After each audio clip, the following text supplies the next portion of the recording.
Hey, what's going on YouTube? It's Outdoor Guy 365 coming at you with another great video. Just a brief video today though. I'm working on my Toro Power Max 726 OE. I have it down like this because what happened was I had some heavier snowfall and my machine is a little older, as I also failed to inspect something at the beginning of the season. I should have done this, and I forgot to check the shear pins on the Toro, and down in there, right here, I broke one of the shear pins. So now I have to work on getting it out. I did this other side. The Husky pick there is holding the place up until I can get one of these two new bolts for the shear pins in there. I picked these up at Carroll Stream Lawn and Power. They have a lot of great products, a lot of Toro, a lot of Cub Cadet, a lot of Echo and Steel products. They're very nice. They give good pricing on things, and they're very knowledgeable and very helpful over there.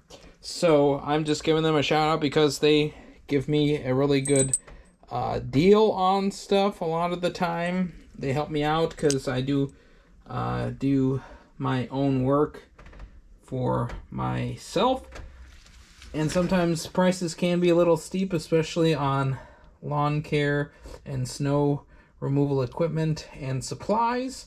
But fear not, they do have most stuff in stock, or if they don't have it, they can order it and get it to you fairly quickly.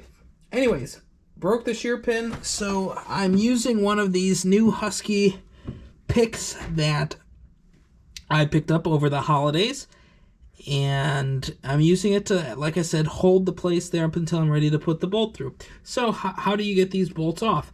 Well, that's a good question. So I have a 7/16, ooh, that's a little hard to see. There we go. 7/16 ratcheting ratchet. This is a Craftsman / Sears. It says Sears right here, and then it says / Craftsman. So this is pretty old. I inherited this from my father, who has passed now, so my tools are somewhat better, I guess, in quality, because they were made in USA. Most, if anything, I don't know if there's anything left made in USA by Craftsman, but that's another thing. But anyways, I had one wrench on one side for the bolt head and one on the nut end, and I twisted in opposite directions, and the bolt came off with little to no fanfare, and I did not have to spray it down. But that's how you pretty much take care of putting shear pins in on a Toro Power Max. Some of the newer models don't have shear pins, and I don't understand how that works, but I guess I'll figure out how it works if I ever get a new machine. This one has served me well. There are some rusty, crusty spots on there, but it's still, all solid metal. But that's not the purpose of this video.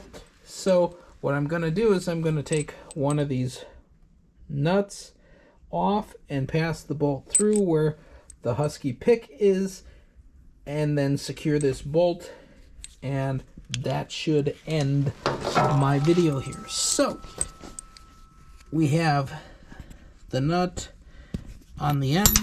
Oops, and I dropped it down in there, but that's okay. I'm gonna pick it up with my free hand. Grab this. I'm gonna pull the pick out carefully. Make sure not to drop it, because it might hurt if it lands in the wrong spot. So the bolt passes easily through, and then I take and secure the nut on like such. Now that I'm here filming with one hand, maybe I should have worn the chesty or the headgear in filming this, but I decided not to do that because I'm working outside in the cold garage. Yes, I had the door open before, so I could try to position this machine. But anyways, that is how you change the shear pins on a Toro Power Max. If you have any other questions for me, let me know. I'll be happy to interact with you and answer any questions that you may have. Both ends are 7/16, so that way there's no guessing involved, and they'll easily secure up, and then your machine will be ready to go. So this has been Outdoor Guy 365 showing you how to change the shear pins on a Toro Power Max that has them. All right, YouTube, take care. Talk to you later. Bye-bye.